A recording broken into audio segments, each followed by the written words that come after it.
I del bàsquet passem als darts perquè un garrotxer ha competit internacionalment aquest cap de setmana. Es tracta de Josep Arimany Masnou i ho ha fet en l'especialitat de darts en la Scottish Open i per aquest motiu el tenim avui a la banqueta de la televisió. Josep Masnou, benvingut aquí al programa. Gràcies. Bé, primer de tot, heu participat en aquest Scottish Open. Com valoreu aquesta experiència de participar en un campionat amb més de 900 participants presents en aquesta competició? Realment és una competició difícil perquè hi ha molts darders i quasi tots són escocesos, anglesos, gal·lesos, irlandesos del nord, irlandesos. Llavors, nosaltres allà participem com a Catalunya, però a la fulla d'inscripcions ens sortia resta del món, perquè vegis que nosaltres allà som una mica més. És que potser és una potència mundial, aquests els anglesos, tots els britànics en general? Els britànics són els mentors dels dardos, com el futbol i molts altres esports. I amb els dardos realment ells tenen més nivell, ells ho porten des de l'escola. A l'escola estudien els dardos. Nosaltres aquí intentem començar, però ho tenim molt difícil per arribar a la seva altura. Què creus que té d'especial jugar en aquest campionat, la Scottish Open? Jo crec que el més dificultós que hi ha és creure que nosaltres realment podem competir amb ells i al seu nivell i a casa seu. Que ells estan... Clar, nosaltres hem de fer 3 hores i pico de vol per arribar a jugar allà a Escòcia i ells realment jugant a casa se'ls nota més la confiança de que estan jugant a la seu dels dardos, per dir una cosa. Però es deu viure un ambient especial. Ara estàvem veient algunes imatges d'aquesta competició amb la sala ben plena.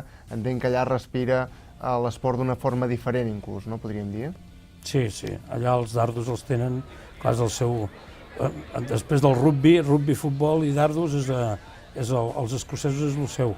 I realment hi havia, jo diria que dels quasi 1.000 jugadors que hi havia en masculí, jo diria que poder 700 jugadors eren escocesos.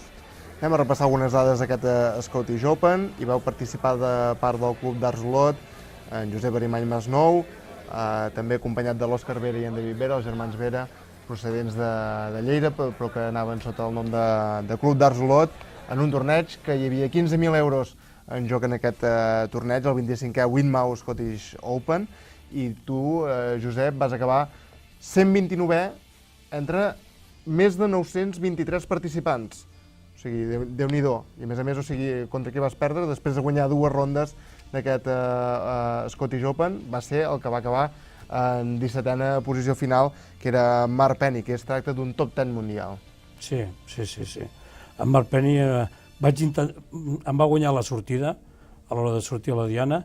El primer que va sortir li vaig fer jo el break i el vaig guanyar tancant amb 109 punts, vaig estar jugant molt bé. Després, sortint jo, vaig fallar el dard del doble 20 i ell em va tancar amb 140, no em va perdonar. I a l'altra partida encara vaig poder-li fer el break, però em vaig quedar a les portes de tirar el doble i a l'última llavors ja ell es va créixer i a l'última sí que em va arrasar, a l'última. De totes maneres, això demostra el bon nivell de darts que tenim aquí a Catalunya, no? Sí. Abans havia jugat amb un anglès, amb en John Tail, i no li vaig donar opció. Li vaig fotre 13 dardos i 18, vull dir que no li vaig donar cap opció. Que ho veia difícil. És que quan ja et toca un anglès, els escocesos 18, com que són tants, algun hi deu haver de dolent. Però esclar, allà de dolents hi ha pocs. Deies, quan et toca un anglès, quants n'hi havia de la resta del món en aquest campionat? Sí, doncs els altres 200 i pico que quedàvem, doncs clar, hi havia holandesos, que és el que va guanyar Richard Breistra, el campió és holandès. Aquest jo el vaig veure a l'europeu, que va guanyar també a l'individual, va jugar molt bon nivell. I després els altres anglesos. Ara, caps de sèrie, en el top 64 ja havien caigut molts, però molts. Perquè aquí amb els dardos, quan jugues a la BDO, fan un rànquing i llavors hi ha caps de sèrie. I els caps de sèrie no s'enfronten entre ells fins al final de tot, igual que el tennis. I realment, caps de sèrie en van caure molts. Quin és el proper objectiu que en marques com a Club d'Arts Olot a l'hora de participar en properes competicions, etcètera? Jo el que vull jugar tard o d'hora és el Winmau, el campionat de mestres o el Lakeside, intentar jugar aquí, que és on veig jo que encara tinc nivell per poder guanyar.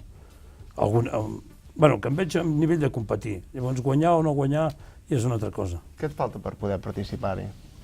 Bueno, la federació ens ajuda bastant, perquè la federació el que ens fa és que tenim campionats que ens ajuden amb el 50%, sempre i quan ells rebin les subvencions pertinents. Llavors nosaltres adelantem el que és el viatge i a final d'any, doncs si han cobrat aquests diners, llavors ens ajuden. Molt bé, doncs Josep Masnou, esperem que aconsegueixis aquests objectius de poder participar al Winmau Masters en un futur que esperem que sigui el més pròxim possible, i també l'enhorabona per haver participat a l'Scottish Open amb aquest fantàstic resultat. Clar, algú pot dir 129è, escolti, 129è d'un miler de participants és una cosa que costa molt d'aconseguir. Moltes gràcies per haver vingut avui aquí a la banqueta de la televisió. A tu, gràcies.